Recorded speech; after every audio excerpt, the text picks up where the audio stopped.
Yeah. So let's play a game. What? But I still think it's an interesting conversation. Wait. Sacks or quarterback stat. Oh, hell no. Still got a few more to go. Slow down, baby. That's fair. Finish him, Daddy. Additionally, Do you want to guess the last two? No, it's my turn. Because of how dangerous he is with his feet. Hold up. Wait a minute. And I think there's an interesting conversation. No, God. You know, that's just the nature of the beast in this business. Daddy. What up, everybody? Welcome to Hashtag. Whoa. How you doing? How you doing, everybody? wow, good we got our shit together here.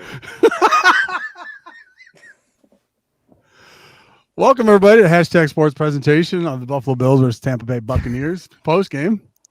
You can find all of our socials, TikTok, Twitter, Instagram, and Facebook. Tonight's show is sponsored by Mr. Rogers Homes. In the brochure or in the description of the video is his brochure, as well as a link to his app, so you guys can check that out. Look at everybody sleeping. It's just really crazy. I just want to point out the drink of choice tonight is I know I was called out for being on the Twisted Tea train. Like an No. It's 11-year-old. 7-Up Shirley Temple. Yeah. Let him live. Let him live, Yeah. Ryan. Let That's him it. live. You know what? Vodka goes great on a 7-Up Shirley Temple. So y'all can judge me all you want. That's phenomenal. Yeah, so we're here to discuss the post game, as well as is this Buffalo Bills offense back, as well as a bunch of other things as well. I actually have Ryan and Paul with me. We're gonna have a lot of fun tonight. We're gonna go in a deep dive in a bunch of stuff. So welcome to the chat, everybody. As we do at the start of every show, Paul, initial thoughts on the game? I hate this team. I just You hate have no them idea how so many much. times I muttered that Oh. on Sunday. God, I just hate him so much sometimes. Yeah. So that was a game. 9 lead changes. All of them heart pounding. And you know, like the Josh Shovel pass interception was just a quiet reminder that this team still needs help at wide receiver. So that's what I took from that. You know, it's anytime I looked, I was like, oh, good, Josh Palmer's here. And oh, there's Gabe Davis. I saw a lot of Gabe Davis, man. Saw a lot of Gabe Davis. And Terrell Shavers showed up. I can't complain about Terrell Shavers playing 70% of the snaps with no targets. Can't this week, right? But he have career game, 2 receptions. So I mean Shavers didn't he have 4? He had 4 who receptions? cares? Who cares? Feels like a role to reverse from last week, Paul. Who None of cares? this matters. Yeah. Oh man.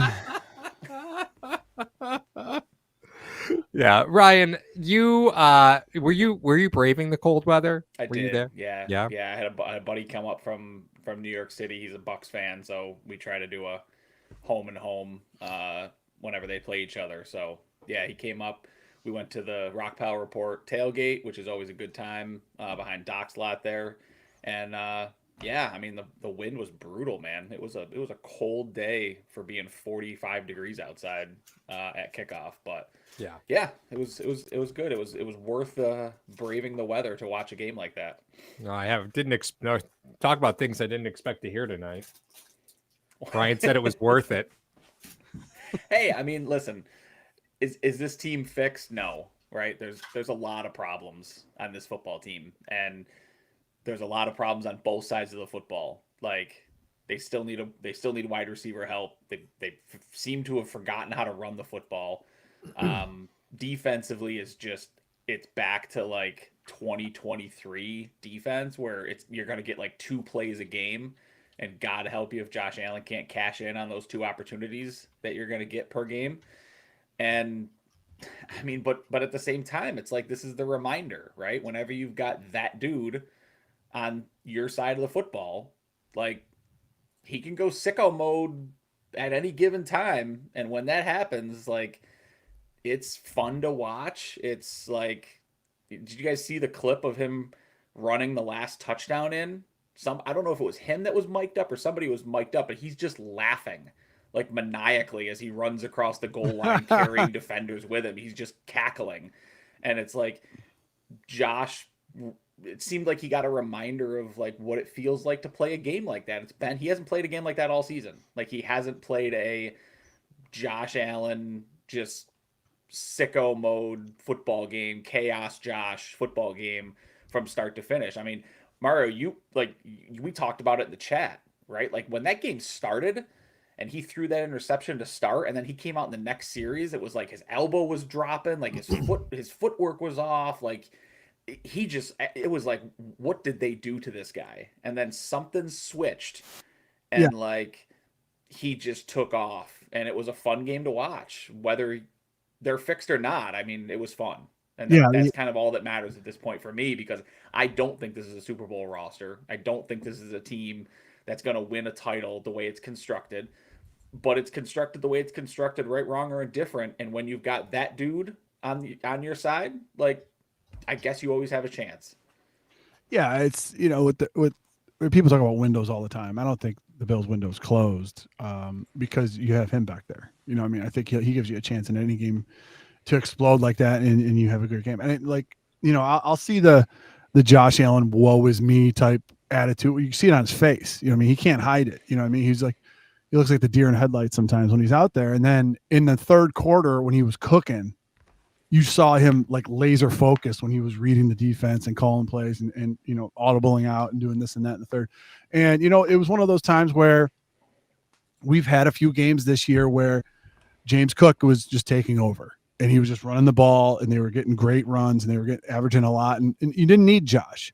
And then there's some of those games where the running game is not going to be very good and he's going to have to just completely take it over. And I think finding an even balance with that, I'm not saying to the tune of 6 touchdowns. I'm saying he has to take over a game, but you have your star quarterback.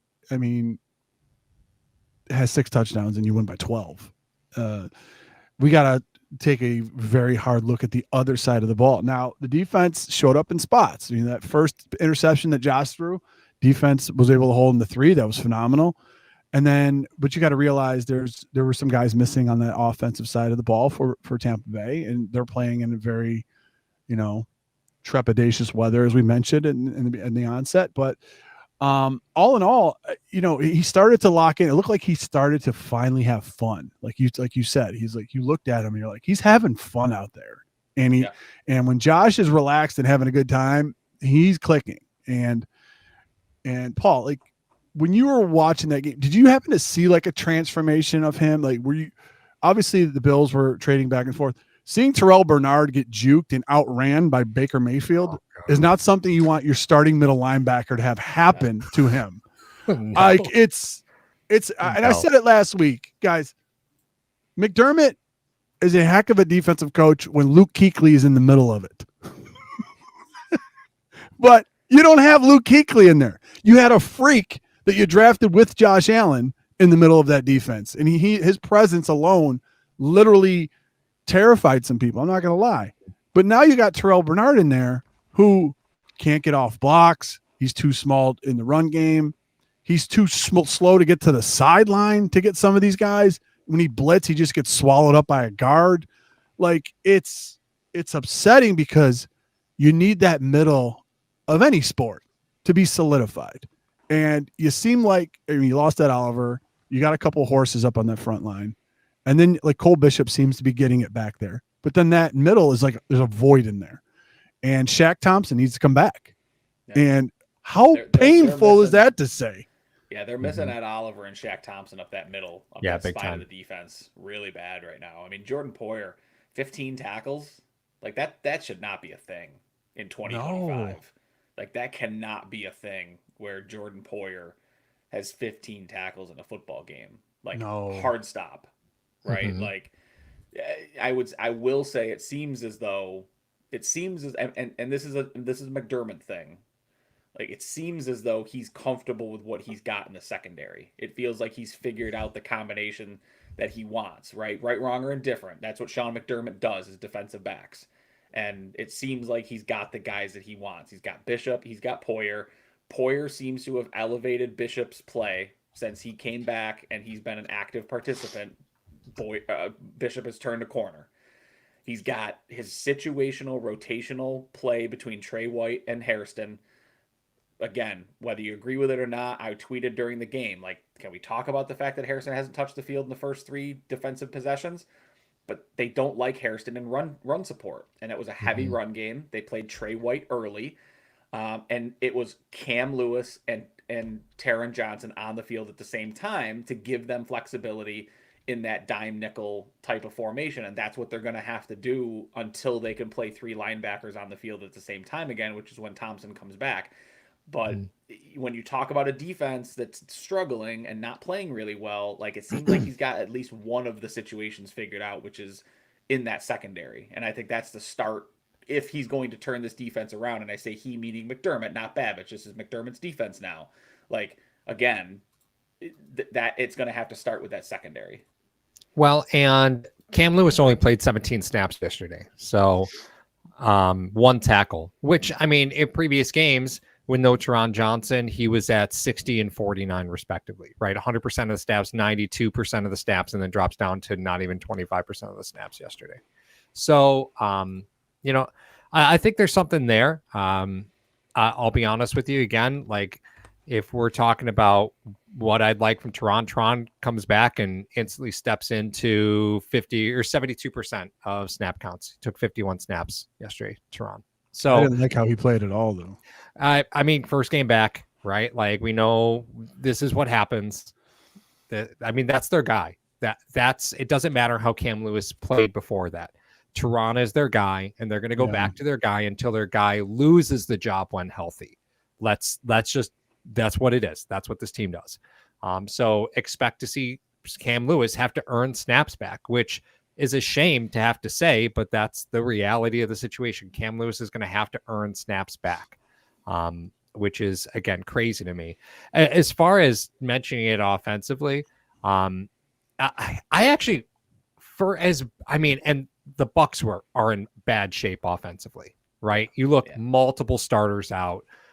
Their 3 best offensive players out, right? When you have no Godwin, no Evans, no Irving, Bucky. No Bucky Irving. Those are your guys. Like, that's what makes that offense go. And if you guys haven't seen the offensive coordinator's profile for the Tampa Bay Buccaneers, Josh Gizzard, I will share it with you. Do you want to see it? It is so funny. Please. Let's you anoint have the to see menses. You have to see this. This looks like a mugshot, and the profile is just as great. Here we go. Ready? Here's our guy. First off, not a flattering picture, right? Like, we're not impressed by that at all. They could have retaken that for him. He didn't have retake day. And look at this is his entire biography. Josh Gizzard enters his 2nd season with the Bucs and his first as offensive coordinator after spending 1 season as passing game coordinator. That's it. This guy looks like he went through a hard divorce. Like, there is, but kudos to Josh Gizzard, because he was he figured it out with no weapons on offense, right? It was an impressive game. And, I'm happy to see Sean Tucker have a game. Here's a guy who found out he had a heart condition at the combine, went undrafted in your backyard. Like, talking about passion game, right? Like, good for Sean Tucker. Like, I hated seeing it during the game because, I mean, he averaged 5.2 yards a carry and just kept burning Buffalo over and over again. But kudos to the kid, right? To have your dream almost taken away from you. And then, all of a sudden you're back at it in Buffalo and have a career best game. Like, kudos to Sean Tucker. Kudos to Josh Gizzard. It was one hell of a game. I think you have to give credit where credit's due. Shout out to Sean Tucker, like a lot of Syracuse running backs that come out wearing number 44. Man, they can't wear it when they're in Syracuse, but when they come out, they throw that 44 on, and that's the Jim Brown, Ernie Davis, Floyd Little number. So I always like watching Syracuse guys, despite it being at our expense. I was rooting for Sean Tucker. Yeah, and watching that game kind of made me go, man, I wish we had a back with his skill set, right? Yeah. Like, we just don't. I like Ray Davis. I like Ty Johnson. Couple nice plays by Ty Johnson. And couple nice, returns. Couple nice returns by Ray Davis in the return game. Yeah. So nice plays there, but the skill set from Sean Tucker, I was like, man, because he's a banger. Like, don't be fooled. Like, I know he flashed a lot of speed yesterday. and was able to get to the edge and take off. But he is a guy that gets dirty in the middle. So he's a banger, and I do wish that he would have been in a Buffalo uniform. But that these things happen, right? He went undrafted. Tampa snatched him up. Good for him.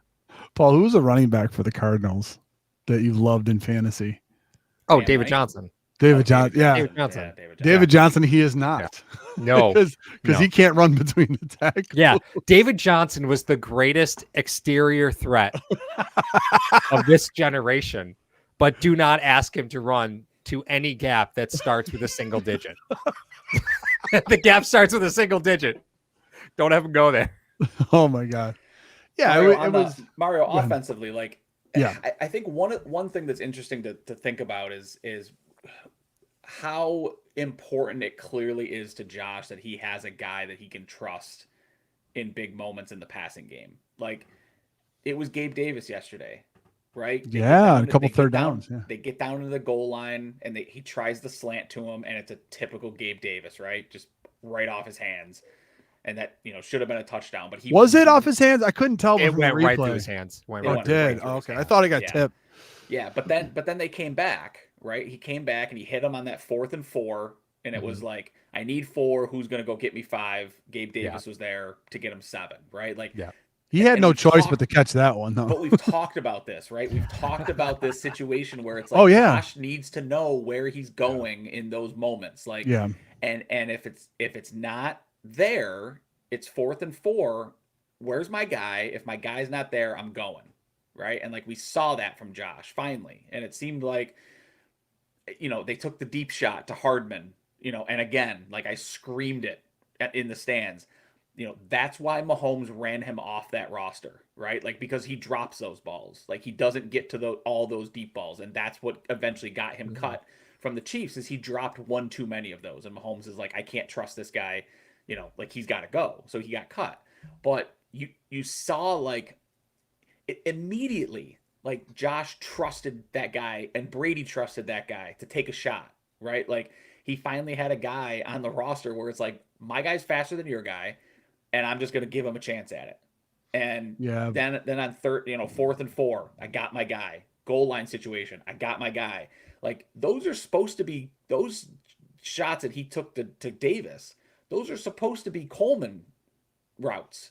Like, that's what Coleman was brought in to be, right? The slant, box out, body catch, guy in the end zone. And then, so for him to have a guy like that, whether it's Gabe Davis or whoever, like, it just speaks to how important that is to this aspect of the football game. Well, I just really quick, Paul, I want to back that play to Hardman.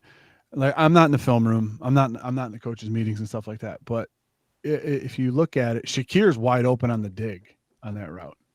Cool. And that could just the be. Ball also goes right off of Hardman's hands too. No, it does. It does. I'm not saying that, but what I was saying was the fact is, was that a throw? I mean, we could debate it all day long. Was that a throw that he wanted to loosen up the secondary a little bit more to have more underneath routes? Off a defense does wonders. Yeah, right? and that's the one thing that I saw, which I haven't seen in the previous 3 weeks, was the fact that Hardman took that safety and opened it up for Shakir. Now, when they go in the film room today and they start looking at that stuff, he's going to see how open Shakir was in having that deep threat. Now, we don't know the extent of the injury for Hardman, but he can now be your decoy because you've thrown that before. Now, and you've thrown that pass to Davis on the goal line. So they know it's not just always going to be Josh running it when you're near the goal line. They have to try to respect the fact that he will try to throw inside the 5-yard line like that. And it's either getting caught by his team or it's not, because that was a 70-mile-an-hour fastball that he threw to Davis.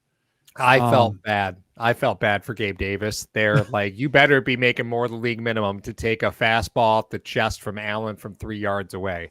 Like, and I felt bad.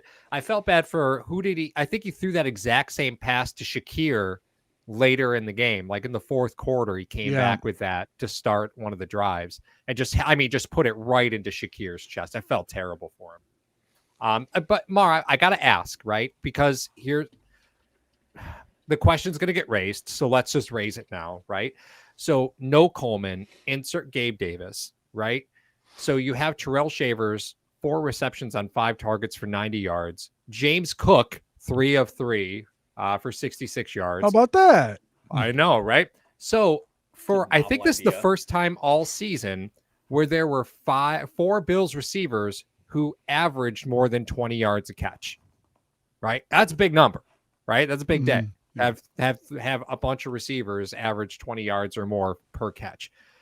But does having a true X, and I can't believe I'm not calling Gabe Davis a true X, so make sure that you understand what I'm saying. But does the impact characteristics? Right? Does the impact of an X caliber receiver, right? Because that's what he is. He's an X receiver. Does that unlock James Cook, Ty Johnson, Terrell Shavers as to being capable in this offense, right? Because it just seemed to me like, first off, the one long Cook run, I mean, blown coverage, or they just know James Cook doesn't catch passes, so they didn't even bother to cover him. Is one of those two. I think it's probably blown coverage. That was a communication error, yeah, because it you looked had like you blown didn't coverage. have your start. Was it Nakobe Dean? Mhm. He wasn't in there. I get it, think right? That was, But does the presence of an actual competent X receiver unlock other players on this offense? And is that what we saw yesterday? And is that when Josh finally was able to relax a little bit once he was comfortable with the way things were going to go? Well, I think the biggest thing about the game was he threw a lot of different looks that he had. He didn't have that grenade offense that he usually has with everyone crumpled up into the line. You didn't run any chaos. At least, I mean, Elijah Moore was in there. I mean, he was a healthy scratch, I believe, or if he was hurt. Yeah, I don't Elijah know. Moore was a healthy scratch. Yeah, So you had Elijah Moore was a healthy scratch. So you're not going to see any of those kind of at the line explosive jet sweeps or anything else like that. They tried to let Dawson Knox run into a couple of them. Yeah, but the point was, you're looking at an offense that decided to try to air it out early and was able to hit on the one chaos Josh one to Shavers. I mean, you hit one of those, it completely flips the defensive philosophy and how they're going to try to attack you, especially being undermanned the way they were. You know what I mean? Mario, it was like how hard was that throw? Like that throw to Shavers. Like it was it's ridiculous. 50 yards in the air across his body, like hash to hash. And it literally, was it got like ridiculous 15 feet off the ground. You were there. You saw it, right? Yeah. It wasn't even that far off the ground, was it? That was one. And of it those, had like, to get there in a it hurry. whizzed right past the defensive back's shoulder. Like just an unreal throw. That is not. There's probably 3 guys in the NFL that can make that throw. Yeah. Especially I in mean, that was one of those- situation with scrambling and then coming back to his left. Yeah. like- I mean, when Shavers caught that ball, like I looked at my buddy that was with me and I was like, oh, he's feeling it today. Like that's not a throw that you make unless you're just dialed in. And Yeah, there's about 10 to 15 players or 10 to 15 quarterbacks in the league that would have to crow's hop that throw and still would get there late. He did. That would have gotten broken up or intercepted or whatever. Yeah. And guys, this is why Ryan gets so pissed off at wasting Allen's years, because the arm is going to be the last thing to go on him. I mean, he's like a boxer that's a puncher. You know what I mean? If he ages well, he'll be Matt Stafford. Like, yeah, I mean, he'll have a can. I mean, Stafford's still got a cannon. That's crazy. Yeah, Stafford's ridiculous. He's stupid. But yeah, like being able to throw the ball deep and connect on a couple of those. Now, would the defensive philosophy of Tampa would have changed if he doesn't hit Shavers and he didn't hit Hardman? Are they going to say, well, they're not hitting these, so we don't have to worry about them, but they're still trying to throw them on our weak secondary, especially with a rookie corner that they have? Now, you're not going to have that kind of luxury coming in the upcoming weeks. You're not going to have rookie corners. You're not going to have guys that are hurt. Obviously, guys are always banged up this time of year anyway. But the point is, just having that presence, and you're able to hit on some of them, especially having that that pass to Ty Johnson just completely blocked perfectly and him breaking a tackle down the sideline. I mean, that was pretty amazing. As far as all that stuff goes, I don't want to see any more of Dawson Knox. Like I'm done with Knox. He's the offensive equivalent of Taron Johnson at this point. He's a guy that's just a vacuum for money. I know Taron's only making like 6 or 7 at this point, but the point is, people want to complain about Curtis Samuel making 9. I'm gonna complain about Taron making 7. Okay, that's just how it's gonna work. But the point is this: I don't want to see him in meaningful snaps. You want to, when you bring back, if you decide to bring back Coleman and you want to put him H tight on that, you can do that and still keep Gabe Davis out wide. I don't care, but I don't want to see any more of Dawson Knox. And what else that will do is, even if you're not going to throw to Coleman, it'll give a new look to the offense. You put Shakir in the slot on the left. You put Shavers on the outside as your X. You put Gabe Davis on the opposite side as your Z, and then you put Coleman as an H back with Cook in the backfield. You want to try that?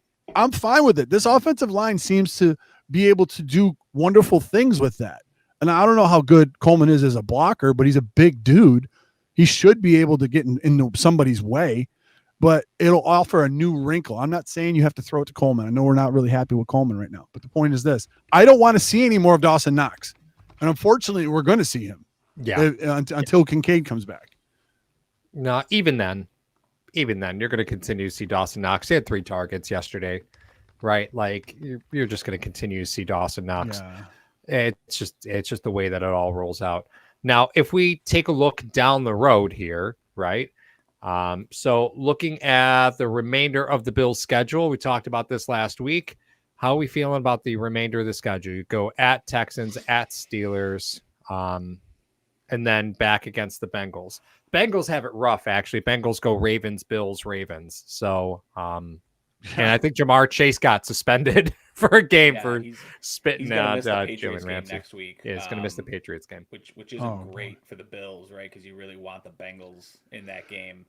And it sounds like Burrow is trending in a pretty good direction at this point. Yeah. Burrow could be back for that Bills game, right? Right. Like that. Yeah. That changes the whole dynamic, and Trey Hendrickson seems to be on the mend. Like that changes what that defense looks like.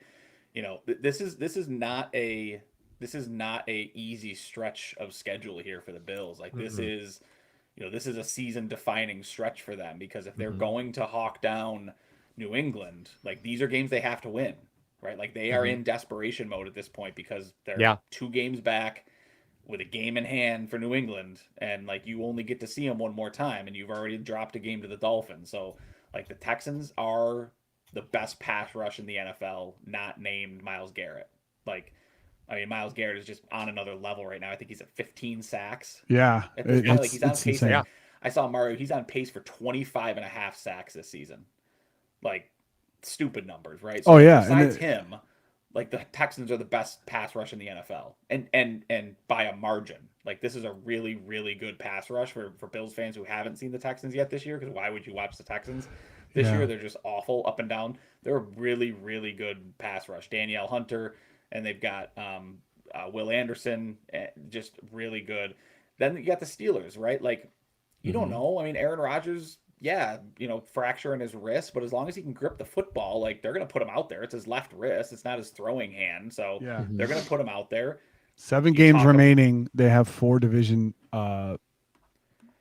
top of their division out of the 7 remaining games. And like you said, we talked about the Bengals, right? Like Burrow could be back by then. Then you got to go to New England. We know how tough that is. You know, the Browns, who knows what that disaster is going to look like by that point in time. But I mean, the Bills have shown time and time again that they're more than happy to get dragged down in the mud and get into a shit slide team like that and lose football games, right? Like, like couldn't we see like a Myles Garrett strip sack in a 13-10 football game? Well, I think Ryan, where you're going with this is the Bills can't afford to lose a game until February 8th, 2026, right? Which is when the Super Bowl is. Like you can't lose a game from here on out. You can't give anybody an opportunity to breathe. And I think a lot of people look at the Texans and say, "Oh, this game is not going to be an issue." No, they're gonna bring smoke. They're gonna bring a lot of smoke on you. They may not score a lot of points on you, but they're going to make it difficult for you to score points. Totally agree. Pittsburgh is always a challenge. And again, they're at 6-4 right now. And within where they are inside of their division, they're in the same position that Buffalo is in. They can't lose a game. Baltimore is for all intents and purposes supposed to be back. And they're a game behind them at 5-5. And Cincinnati's behind them with only 3 wins. Believe it or not, with only 3 wins, Cincinnati's not out of it yet. In that division, right? Like it's crazy. That they're not out of it. Yeah, looking at how it is, Buffalo is currently in the 5 seed. They have the least amount of wins of the first 6 teams in their conference. So Denver has 6, New England has 5, Indy has 6, Pittsburgh has 5, and the Chargers have 6, with the Bills having 4 in the conference. So they only have a half game lead on the Chargers as of right now. You do have a game in hand if Baltimore or Kansas City decides to creep up on you. But then you said, like you said, Houston, every team wants a piece of the MVP because the better they play against Josh Allen, who's the reigning MVP, their contract numbers go up. Like, hey, did you see how I played against the MVP Allen, who's seemingly unstoppable at times? So every A game, why they didn't think about this at the beginning of the year, I don't know why. Probably because the Bills haven't had an MVP in 35 years. But that's what happens. You know what I mean? And you got a short turnaround. You got guys that are banged up. It's going to be very tough, going to a very, very hostile environment where you do not have a lot of success. Josh Allen's first playoff game, he lost there. Is this the first Bills game in NRG Stadium since Josh's rookie season where Tywan Jones isn't on one of the teams? Probably this is the first Tywan. I didn't know where you were going on that, but yeah, I think that's the first it, Tywan Jones-less game since Josh's rookie season. Well, the last time Josh went down there, I think he was 9 of 30. And that was with Diggs, wasn't it? He had Diggs that time. God. Oh. Yeah, I mean, correct me on that. You got good news today if you're the Bills, right? Stroud's not going to play. Like, Stroud's still in concussion protocol. He sucks anyway. He did not practice today, right? So you're Davis prepping Mills. for Davis Mills. So I mean, and I say that's good, right, Mario? Like yes, former Stroud starter has not played well, right? He's not played well, but what more so is important for a guy like McDermott and Babich is now they know who to prep for, right? It's not like Stroud was a partial participant or walked through or something like that where you're like, maybe if things go the right way, like maybe we got to prepare for both guys, right? Like you got to get ready for Davis Mills and you can do that. And Davis Mills came up big, closing that game out to beat the Titans. Like it's little stuff. So they beat 10. Well, here's the weird part about it. Like, hey, listen, momentum is momentum. It doesn't matter how big the hill you're coming off of. If you're looking for a sneaky fantasy play this week, Woody Marks, the running back in Houston, man, he's going to go for $150 and 2 touchdowns against this Bills defense. Yeah.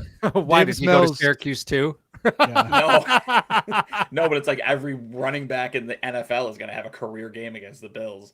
Every no-name running back. So Davis Mills currently this season is 2-1 as a starter. His only loss is to Denver, 18-15. At home. Tennessee and who else? Jacksonville, 36-29. Okay. So I didn't mean to speak ill of Tywan Jones. Desi jumps in and says, "Shout out Tywan Jones. He wore custom cleats in a game made by my boy." Oh, that's awesome. Yeah. That's awesome. Nice little piece. I take Tywan Jones 10 times out of 10 over Roster and Reggie Gilliam again. Like if you're gonna keep a special teams player, at least pick a good one. Again, and the streak continues. I know. The more we talk about Reggie Gilliam every week. I would be more than happy to watch Jackson Hawes take Reggie Gilliam's snaps. I think that just makes more sense. 100%. That just makes more sense. They won't do that until Kincaid's back though, so they can run 13. Yeah. Right. Hey, I get it.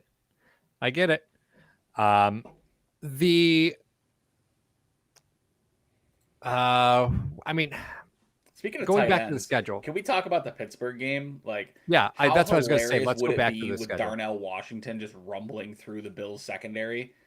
Did you see that guy? That monster? Oh, yeah, just hogged his way. 6'7", 264, and he runs like a 4.8 40. Like just dude's bouncing off of him in that football game. Like, can you imagine Terrell Bernard trying to bring that monster down? I mean, that's like a comedy show. Yeah, like Benny Hill. Yeah. It's so Bernard is a tough one for me, man, because there are times when he goes out and makes open field tackles and closes on guys. And you're like, I get why he's here. And then you watch him just get fucking cooked by Baker Mayfield. And you're like, oh my. Well, and Baker got Bosa too. I mean, we can talk about that play. Like Bosa drops into coverage on 3rd and 4. Like, okay. But then he gets absolutely broken down by Baker Mayfield. And like, what are we doing here? Yeah, I don't stop right, it, Paul. Settle down. Settle down. I knew it was coming. But yeah, like you look at it. I mean, some of those things that happen, Paul, when Bernard is closing on something, it's because somebody forced the running back into him. It's not almost like one-on-one open field plays that he has. because I don't see a lot of those. I mean, I saw Dorian. A lot of people don't know this. Dorian Williams got like posterized and then got up and made the tackle. Did you guys see that? Yeah, he hit did the get up and make ground, the tackle. spun, and then grabbed the guy by the legs. I'm like, he how did do you catch a Derrick Henry stiff arm though on that one? Oh, Like, God, he that was did a catch rough it. It was look bad. for that man. But But he you know, stuck you with look it. at some of the stuff that's going on with this team and in the defense. It seems like, how many tackles did Bishop have? Is he the center hold on, I can pull it fielder up. as far as his Hold on. defense is concerned? Bishop had 6, 3 solo. Okay, because I'm saying like he could easily be in that Poyer role if you unless he's playing the center fielder, and that's really what you drafted him for. He was playing out of position when he was playing as the down guy, but he can do that. You know what I mean? And his Hell of an maturity. interception by Bishop too. Like, Oh my God, yeah. hell of an interception. A lot Nice of people read, are nice play. talking, and I want to get your guys' take on this. His maturation coming so fast since Poyer's been in the lineup. Do you think any of those have any kind of correlation? It seems like absolutely. it, right? Yeah. I mean, it's hard to argue, right? Because Mhm. it didn't work when they brought Micah Hyde back, right? Like, I think that was the thing last year. Like, bring Hyde back, like teach him how to be a pro and all of those things. And I think, Yeah. I mean, you know, sometimes, I mean, Mario, you can talk to it like as a guy that's been on the field, right? Like, sometimes you can be as professional as you want. You can be the first one in, last one out. You can study the playbook. You can do all the things, but sometimes it's just reps, man. Like, sometimes it's just reps Yeah. and a guy on the field with you that can tell you what you did wrong in that particular play, or Instant you can feedback. take a bad angle, or you can Yeah. like all the things, right? And you know, if Hyde would have gotten on the field last season, maybe this resurgence would have come faster. But Yeah. I think it's tough to argue that the Poyer signing, which I was against, because to my point, like I said at the time, like how many guys do we have to put around Bishop before you can figure out the common denominator as to why he's not playing well, right? It's worked. Like it's worked, and I praise Sean McDermott for kind of making that call and bringing a guy like that in. Yeah, one of the things that some of the flexibility he has once Hairston starts to get more experience, and like you said, you hit the nail on the head. You know what I mean? The more the kid gets out there, and I think that's what that was the frustrating part of not seeing him out there and seeing Trey White out there, is that you're effectively stunning the kid's growth by not having him out there because of your whole time on task nonsense. Okay, Number one, I'm in agreement with him if he doesn't think the kid's ready. I understand that. However, you can't teach speed. So put the kid out there, let him take some of his lumps. He took one of his lumps against Jalen Waddle, which a lot of people do. It's fine. He's a first round wideout. He tried to give up a first and a third. Yeah, who's very savvy. Like, So one of the things that it affords McDermott to do, when you have Trey White on the field, you have to play that shell and that cover two and make sure that you have a guy over White, because he's going to get beat. It's inevitable at this point. And it's not a knock against Trey White. The guy's had 2 knee surgeries, and the guy's like in his 30s. That's what happens. But what you have is, when you have Hairston on the field, is you could start giving looks that are a little bit different, shade the other side of the field and leave him one-on-one. And then you could blitz if you want. You can not blitz. You can do a bunch of different things with your defense. You can help to cover up Bernard in there. You know what I mean? How many times did Cole Bishop come down? Paul said he had 6 tackles. I venture to say it was when Bernard got swallowed up and the back came through the line, and for a 6-yard gain, 7-yard gain, Cole Bishop finally knocked Tucker down. Well, Mar, I will say that I think at this point it's become fairly obvious that in order to be successful as a safety in the McDermott system, you have to fit one of 2 profiles based solely on skill set, right? And if the front office doesn't fit that skill set exactly, you get the DeMar Hamlin, right? You get Taylor Rapp. Like, I'll be honest with you, right? Now that we've seen Rapp over the course of one season, and then what we saw of him early in this season, not the skill set that will be successful in a McDermott system necessarily. Whereas you see Cole Bishop, and now you're like, okay, this is starting to make sense. The problem is that Cole Bishop gets unlocked when playing with a player like Poyer. But I'll be honest with you, the Bills have been looking for that player for a few seasons now, right? Like, it's not like they've been missing the opportunity to go look for that guy. They thought Taylor Rapp was that guy. Taylor Rapp is not that guy. Poyer's back. So this is a temporary Band-Aid solution. So it does make me cautious about my optimism with Cole Bishop because I really do think that as of right now in the McDermott system, it's not necessarily about the overall talent of the player. It's how successful will they be allowed to be in this system if they're covering for another player. And we saw that all last year when it was just a carousel of safeties. And, it was just bad football last year defensively. Yeah. And here it's nice to see Cole Bishop. But again, I really do believe that it is about do they have the right people in the right position?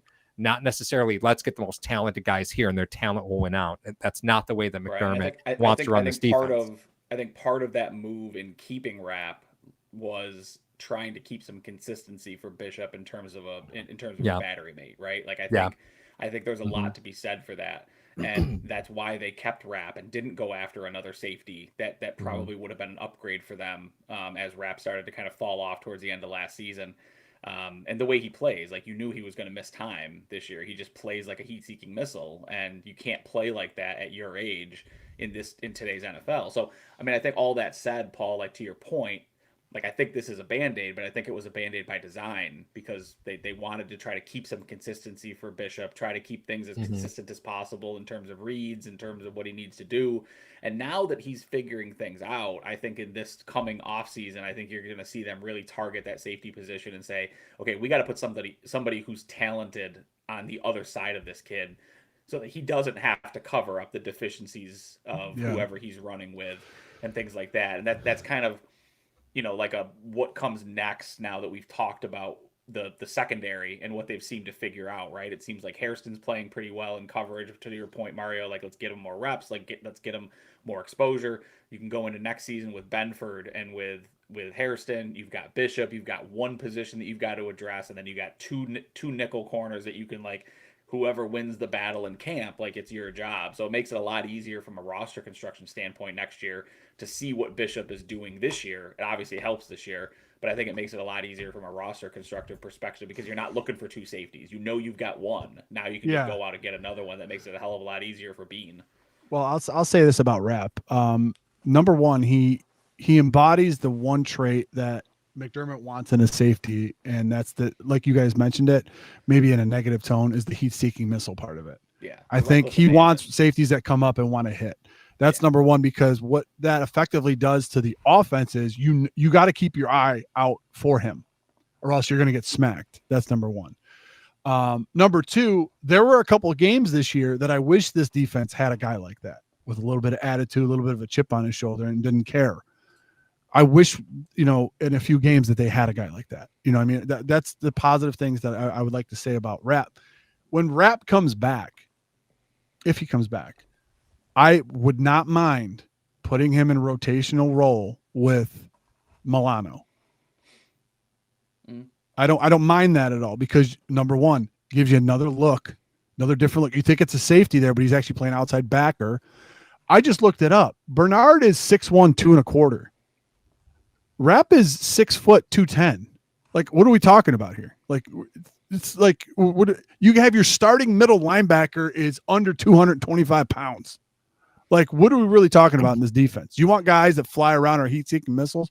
Half the time, I want Bernard to act like Rapp and just shoot a gap and hit somebody. Like, come on, dude. I know you have to be the quarterback of the defense, but a lot of times you're late to react. You're getting sticky. You can't get 300-pound guards off you when you're 2.25.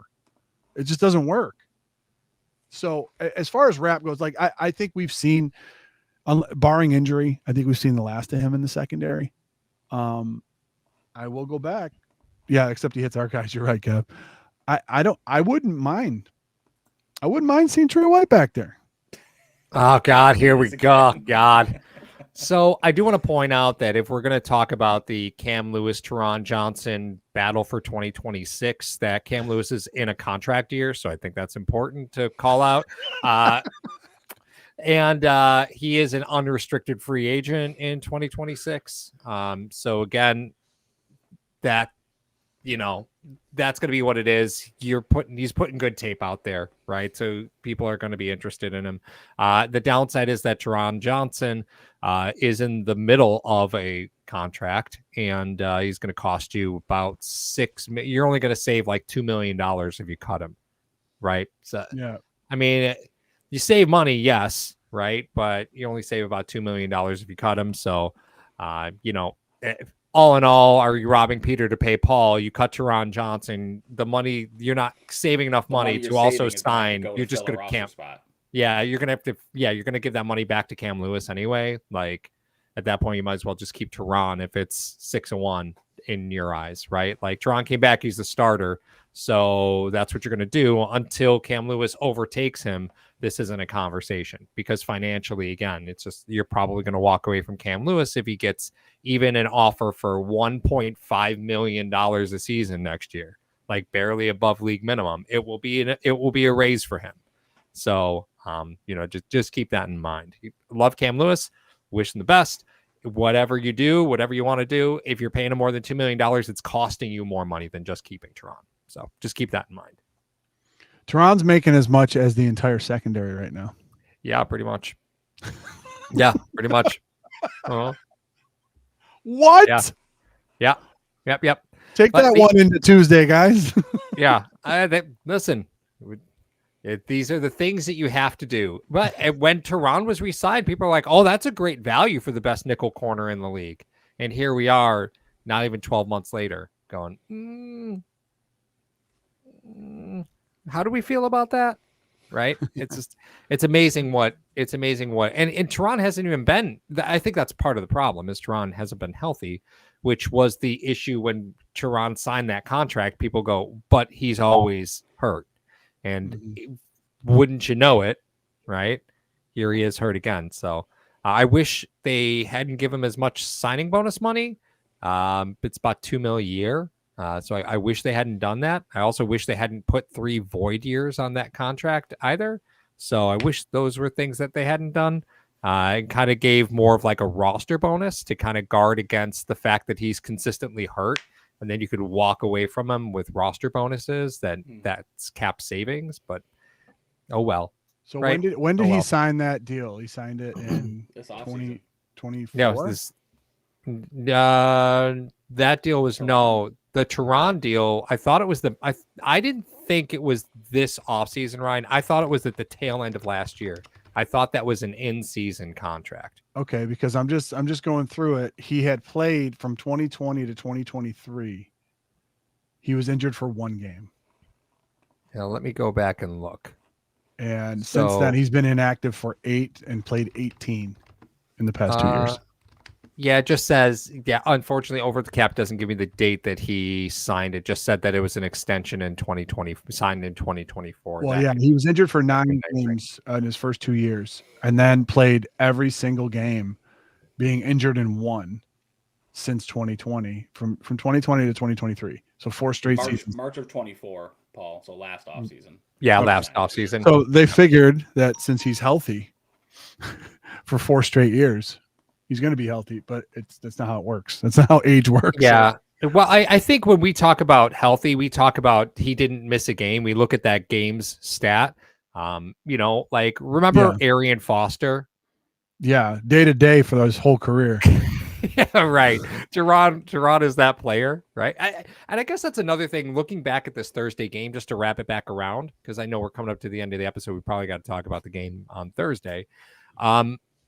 Healthy scratches are a good thing for Thursday games, right? Like you've got a fair amount of healthy scratches right now, and going into a Thursday game, that's a far better position than most teams have the luxury of having. Yes. Right, is when you've got a handful of healthy scratches. In week 12, yes. Yeah, right, precisely. So if there is one name, and I don't mean the marquee players, don't give me the marquee players, but we've seen players pop up on the injury report super, super late this season, right? And that's impacted what's happened during the game. And then we've seen players who are healthy that are healthy scratches, obviously Keon Coleman, Elijah Moore this last week.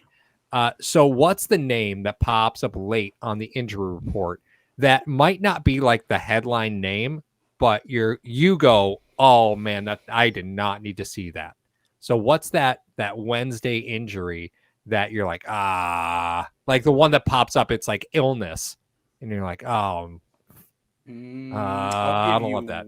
I'll give you one. Mm-hmm. Dorian Williams was limited with a groin today. But does that scare you for the defense? Yes. Yes. Okay. When you're short linebackers, yes.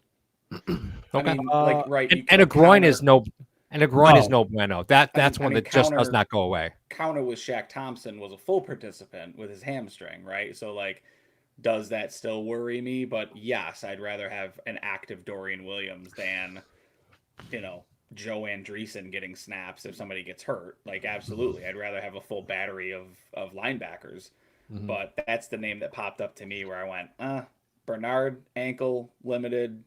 Oh, Dorian Williams, groin. That's not great. Especially the type of ball he plays, right? Like a sideline to sideline kind of guy. You don't want a groin issue like lingering for him. Don't be surprised if he's a scratch, even if he's kind of iffy. You don't want one of those that pop up and then, all right, he's good to go. And then 3 snaps into the game, he's injured. And now you're down a guy. The other name to keep an eye on, Connor McGovern, limited today with an ankle. Like, that's a big deal. That's a big deal. I'd say the other side. I'd say Walker. He's not on the injury report, is he? But I'm saying if his name pops up, I think that's what Paul was asking. If this pops up, I'm gonna be like, no, you're already short and thin there, as it is. Mm-hmm. What healthy scratch do you think happens? Because we know the Bills are going to do this. They did it in Miami. That you think is going to be a healthy scratch just to give him some rest, even though he could go if you needed him to. Do you think we're past that point now? I don't know. Because I really think the Bills thought that they could have walked into Miami and did a walkthrough and beat them. Yeah, and didn't realize what was coming around. I agree with corner. that. But if they're past the point of no return where they're like, listen, we have to win this game. Like we talked about it earlier in the episode. We have to win this game. If we don't run the table, we're cooked. We're going to be playing 3 away games to try to go to the Super Bowl, and that's not advantageous. And Josh has never won a road playoff game. Like, you have to know that they know that. Well, right? And then the thing I don't really get too upset about is the fact that the Buffalo Bills defense have and it seems like when we went to that game, they have a lot of trouble communicating. And what do defenses do at home? The crowd's like always into it, trying to mess up the offense. Well, one thing, if they're playing a road game, when the other team's offense is on the field, they're not going to be yelling. So the Bills can communicate better. But yeah, Mike Oakley says Daquan Jones. I'm saying that'd be a problem. Any kind of defensive line injury you have is going to be paramount, especially the offense too. With McGovern, that's nope.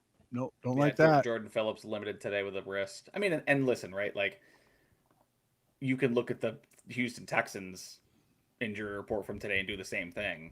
Absolutely. Right? Like, Azeez Al-Shahir limited with an illness. Nico Collins limited with an ankle. Like, Will Anderson limited with an ankle. Like, okay, sign me up for that situation, right? Like, right. As a Bills fan, sign me up for that. But those guys are going to go, right? Like, those guys are going to play. They're limited on Monday. You got Tuesday, Wednesday practice. If they're still limited on Wednesday and they come up like a questionable tag or a game time decision type tag, like, okay, we can have that conversation. And on short weeks, those injuries don't move, right? Because one of those days is not a real day, right? Like, so one of those days isn't a real day.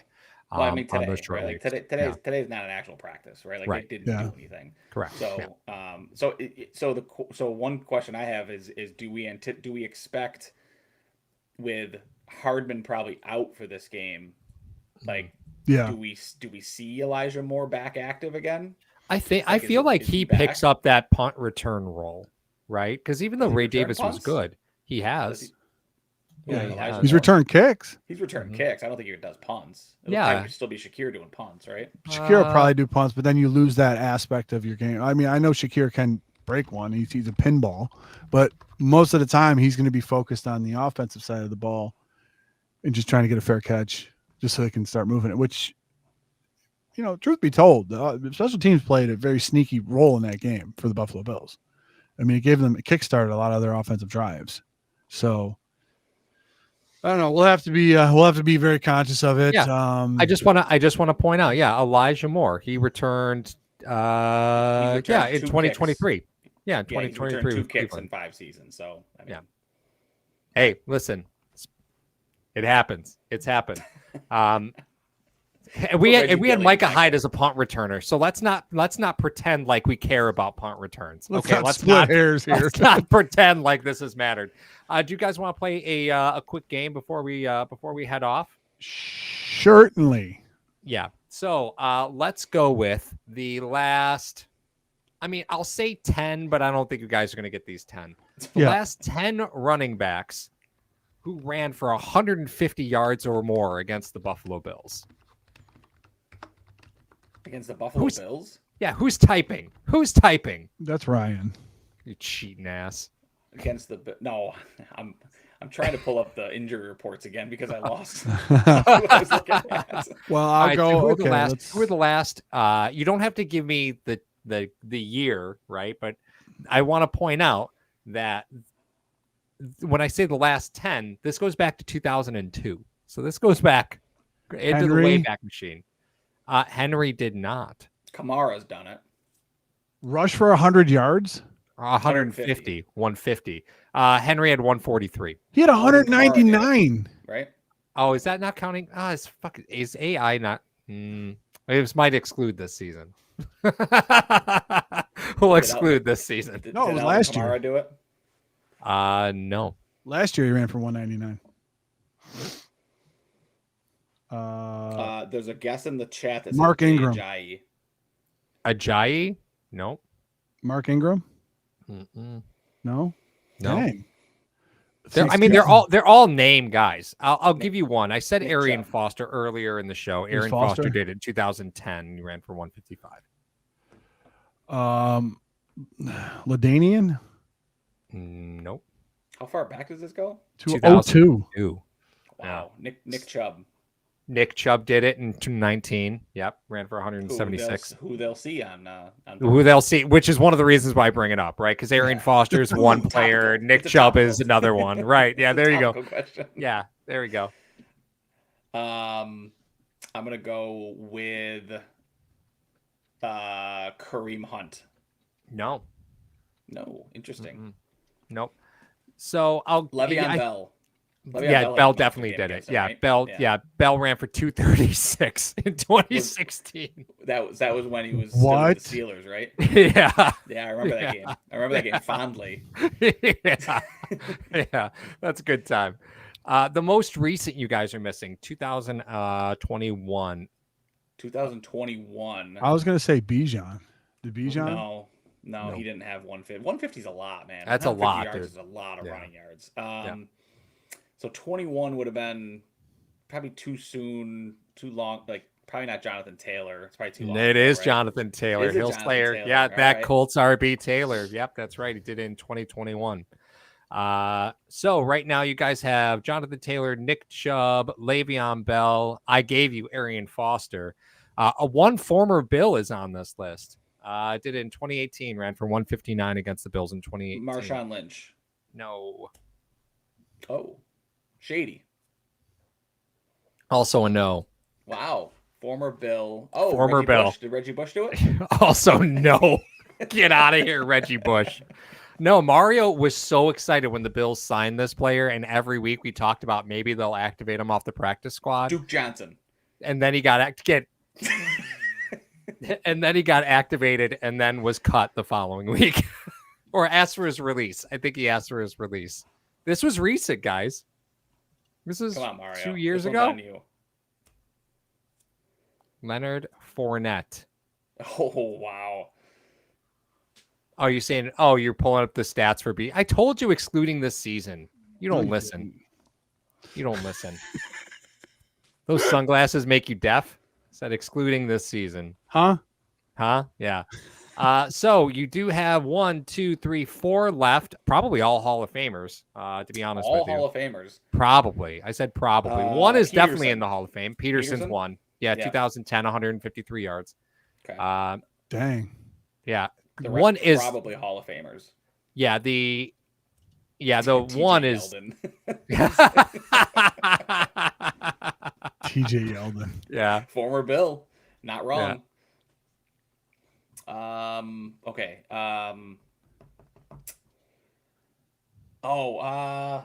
Well, you said probably Hall of Famers, right? So we're not doing like Marshall Falks. We're not doing Corey Dillons. We're Yeah, not no. doing. I don't think I'm pretty confident this guy's not in the hall unless I had a We're not stroke. doing like Steven Jacksons, Well, right? I mean, Like probably pretty close to on the Steven Jackson side. Like Steven you're- Jackson. No, it's not Steven Jackson, but a Steven Jackson-esque player. Oh wow, who's a Did you Steven say Chris Johnson already? Chris Johnson was not said. 2012, Jamal 195. Charles. Oh yeah, Jamal Yeah. Charles. No, not Jamal Charles. You're going the right direction with Jamal Charles just before Jamal Charles. Priest Holmes. Nope, keep going. Larry Johnson. Larry Johnson. So Larry that's why I said Johnson. Steven Jackson-esque. That's All Larry right, so how many Johnson, more do we 2005. have, and what year? What One. year were they? One Yeah, left. One left. What year? What One year? left. 2002. 2002. Wow. No, Eddie George. Name guy. He said Nope. kind of Hall of Famers. This one is definitely a Hall of Famer. Definitely a Hall of Famer. 2002. Yeah. So this would have been Edgerrin James. Good guess. No. This is a good guess, though. That's a good guess. Definitely a Hall of Famer because I immediately thought of Brandon Jacobs for a reason. Mhm. For some reason. Did Jerome Bettis ever rush for 150 yards in a game? I mean, I probably, but Did you I say have to Jerome assume Bettis? so. I Yeah, I have don't to know. assume I so. mean, No, this is. I'll give a hint. That's going to give it Conference? away because I said this to Mario on the conference. phone Conference? just the other day. This player in this What's- era of running backs is so forgotten about. He was such a dominant running back, but there were so many other dominant running backs in that era. What You conference? just forget about him. AFC East. Ricky Williams. No. AFC East, Mhm. 2002. Mm-hmm. Colts were in the East then, right? Not a Colt. Not a Colt. Oh, The chat is correct, by the way. is it Curtis Martin? It is Curtis Martin. Yeah, Wow. Curtis Martin. Wow. Kudos to Corey. That's a pull. Yeah. Ricky that's a pull. Williams did too. Yeah, that's crazy. I mean, 150 yards is a lot. Like people don't realize how many yards that really is. Like think about that dominant Bijan performance from this season, right? Like that was 200 yards. Mm-hmm. That's a lot of yards. Mm-hmm. Yeah, I think I don't think Curtis Martin gets the credit for the player. No, that he got stuck in the middle of the running back golden Yeah. era with I mean, LT in there. Yeah, yeah. Um, There's just you had LT. You had let's see.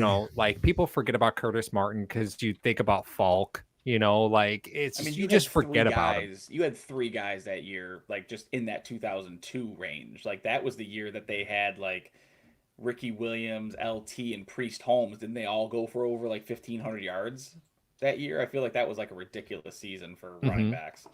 Yeah, just 2002, right? You had Clinton Portis was 15 touchdowns that season. Was that when he was wearing all those ridiculous sunglasses to all his post-game interviews? Do you remember this? Wasn't he wearing a pair of sunglasses for every touchdown he scored? all right, now listen. Stupid like That that. was his rookie season, 2002. So- I think, right? 1,500 yards and It might 15 have been. touchdowns. Like, So here are the backs that had over 1,300 yards just in 02. Corey Dillon, Fred Taylor, Jamal Lewis, Tiki Barber, Deuce McAllister, Travis Henry, McAllister. Clinton Portis, Oh. Priest Holmes, LaDainian, and Ricky. And then not in the top 10 was Sean Alexander, Eddie George, Curtis Martin, Deuce Staley, Edgerrin James, Garrison Hurst, Marshall Falk, Warwick Dunn. I'll be honest with you. Outside of just Warwick outside Dunn, the- just outside- that second list of running backs is far more intimidating than the first list. I wouldn't want to be caught in an Literally. alley with that second group of running backs that you named outside of Warwick Dunn because he built houses for And here's a name too. Like built house here's for a the name, too. homeless. Mario probably remembers this guy. Just a shade under 1,000 yards that season. Charlie Garner. Yeah. Oh yeah, yeah. Remember so Charlie funny. Garner? I do. He was in Oakland that year. Mm-hmm. Mm-hmm. God, there's a name. Good Yeah. grief. So, well, I hope you guys enjoyed going down memory lane with us. I Rudy also Johnson.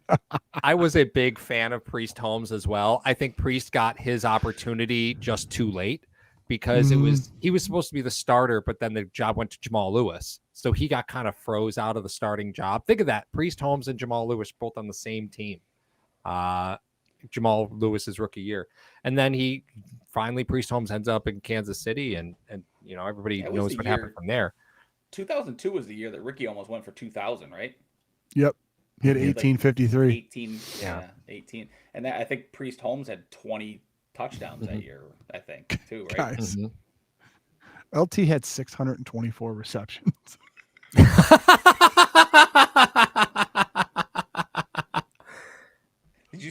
By the way, did you guys see that Derrick Henry finally surpassed his high school yardage total? Hey, I think it was last week, not this past week, but the week Those before. are so dumb. Those are so dumb, dude. Like, stop playing. Like, that's crazy. His high school numbers are ridiculous. I haven't seen a picture of what Derrick Henry looked like in high school, but I saw a picture of what Nick Chubb looked like in high school, and that was a grown-ass man. Have you guys seen the pictures of Nick Chubb in high school? No, I always harken back to the one where Henry's standing next to Mark Ingram at the coin toss.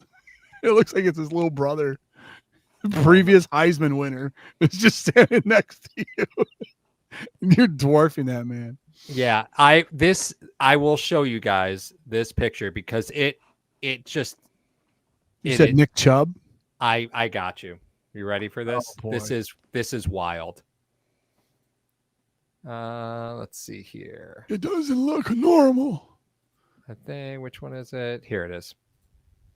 Oh boy. Excuse me. What? Yeah. Whoa. There we go. Like, what the hell is that? What is man?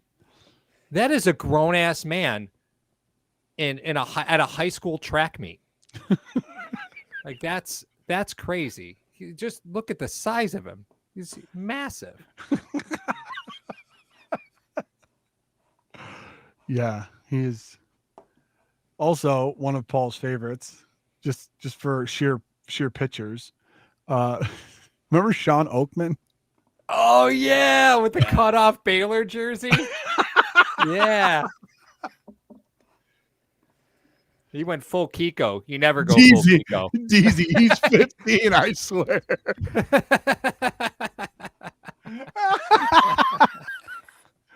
Oh my God, that's beautiful. All right, guys, listen, that's going to wrap it up for us tonight. Make sure you hit all of our socials, TikTok, Twitter, Instagram, and Facebook. You have been watching the Hashtag Sports presentation of the Bills versus the Bucs post game, sponsored by Mr. Rogers Homes. Link in the description of the video, as well as his app. Make sure you click on that if you're looking for a spread out in Arizona. For Paul and Ryan, I am Mario. We are Hashtag Sports. We'll see you later, guys. Hello, fellow Bills fans. Sean Rogers, realtor and lead of the Mr. Rogers Homes team. Did you know that real estate is one of the best ways to build wealth, and right now is one of the best times to own an investment property in Arizona? If you're interested, reach out to me. We'll have a confidential, no obligation question and answer conversation. You have absolutely nothing to lose, possibly everything to gain. As always, God bless America and go Bucs!